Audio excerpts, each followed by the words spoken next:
Hey, what's up everybody? This is Slashman69 doing a review for all you Kiwi review readers out there.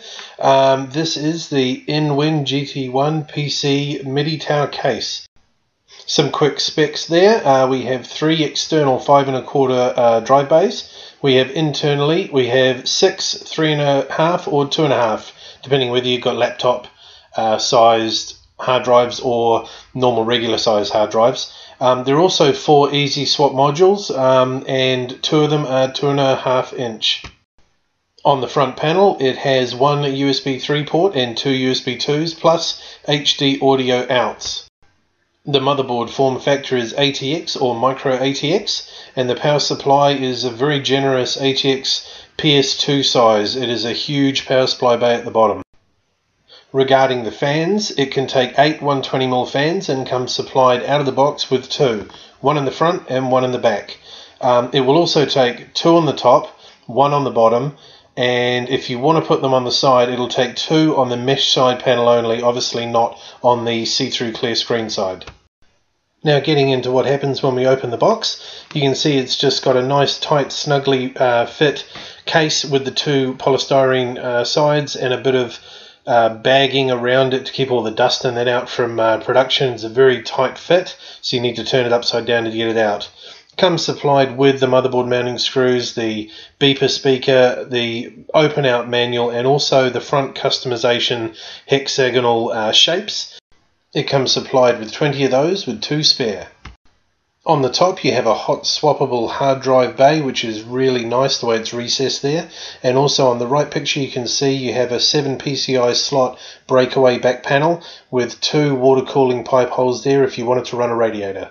Now the top view there shows the 9 hexagonal shapes, which look similar to the front, but don't be fooled, you can't put those red customizable snap-in pieces up there. And on the right there it's got your 2 removable, the third one's already snapped out of the way, 5 1/4. They're both revealed by simple finger click removable mesh front panel pieces there. Now the side panel is the usual 2 thumb screws to hold it on, and then it slides off and comes off. You've got your 4 quick removable drive bays there, which you can see if you use both fingers on both sides, it'll just neatly slide out, and you can just all toolless drop your hard drive in there and it will just snap into place and hold it very securely. Same with the 5 1/4 bays. You just turn the screw 90 degrees and it removes. The other side you don't need to. It's got some permanent little pins that stick out there, so when you slide your drive in and tighten that up, it all holds it in nice and firmly. Just customizing the front there, I went with 10, thinking that I could use some on the top, but that's when I discovered that the top is not molded that way. So in the final video, it will show all 18 have been fitted. The connectors for the motherboard are really well labeled, so it's really easy to see where they're going, and you're not going to have any confusion at all as to where things should be or their polarity when you connect them up. They shouldn't really give you any issues there. Nice thick perspex on the see-through window there. A lot of them are thin and quite low quality, but this one is nice and heavy. The steel case is heavy and tight, and the plastic perspex see-through window there is really nice, really nicely bolted in. On the side view there, with both covers removed, you can see it comes with cabling out of the box as it is, all nicely routed. You can see the right fan there on the back of the unit, but you can't see the front one at the moment yet. Undoing the front panel and pulling it forward, you can see the USB 3 in the blue there, and also the fan speed controller and the USB connectors, plus your audio ports there as well.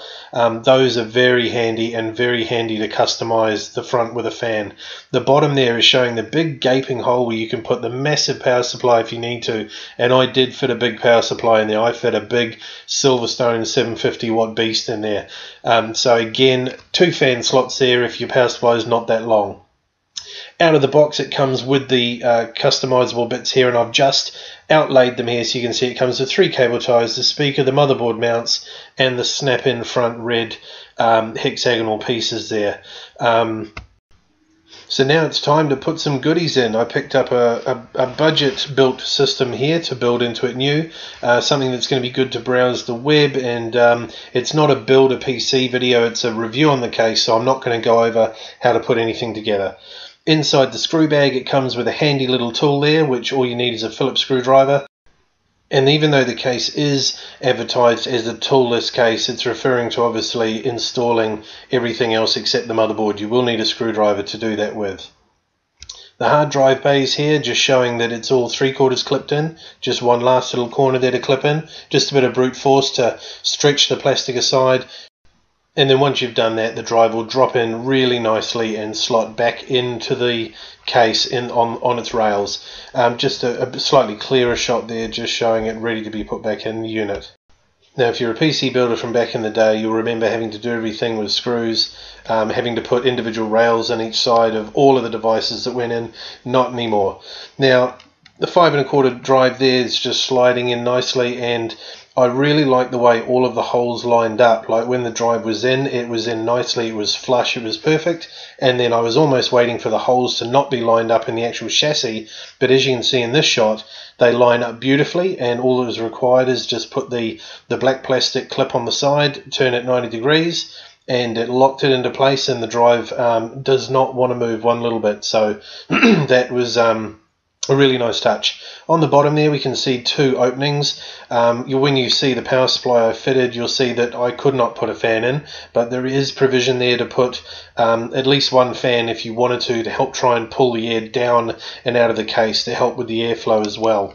The front comes off with simple little clips that you can put your finger in and slide it to the side, and once the motherboard's mounted in there, you can see with just the wires that come with the case, it's looking quite uncluttered and quite tidy. On the other side, I've removed the case side so you can see how you route the cables round to go into the hard drive, which again, there's nice provisioning for the cabling, nothing's getting crushed, and everything's tied out of the way really nicely. Now on the front side here with the power supply fitted, you can see it is quite tight in there. There are a lot of cables coming out of that big 750 watt power supply. Normally on a 450 you wouldn't have that, but there's still ample room to actually put everything in and not have it cluttered and cause heating issues. The running aspect of it here is showing it on low power. It's got a turbo and a quiet mode. Now on the low power mode, which is it is at the moment, you can see the fan is not too fast, and the light suddenly, when I flick the switch, is going ping and is twice as bright, and the fan is going very fast. It's a really nice touch. Sometimes at night you don't want to have a noisy PC blaring away in the background, so that's quite nice that you can do that and actually have it running overnight, maybe do some processing, download whatever you're downloading, and it's not going to keep you awake. It's not all TARDIS-like and bling-bling either. It's just got one nice little, it's got one nice little red fan in the back there. There is no red-coloured fan in the front, so it's not going to be something that's going to be like shing and wake everyone up in the room. There is only one delicate little blue light on the on-off button on the top. So this is just a final sort of walk around it with it running. I believe I've got it running on the low power at the moment. If you did want to mount a radiator on the back there, which is what I've done in the past, the mountings are all fairly identical in industry standard. You shouldn't have any problems running through those rubber ports to actually run your hosing. In closing, I rate this case quite highly. It's got excellent value for money. It doesn't have any sort of major problems with it. Everything works very well. The panels all fit together better than most of the stuff that comes out of the factory from Holden, and that's sort of saying a lot. The score out of 10, I would give it a good solid 9.5.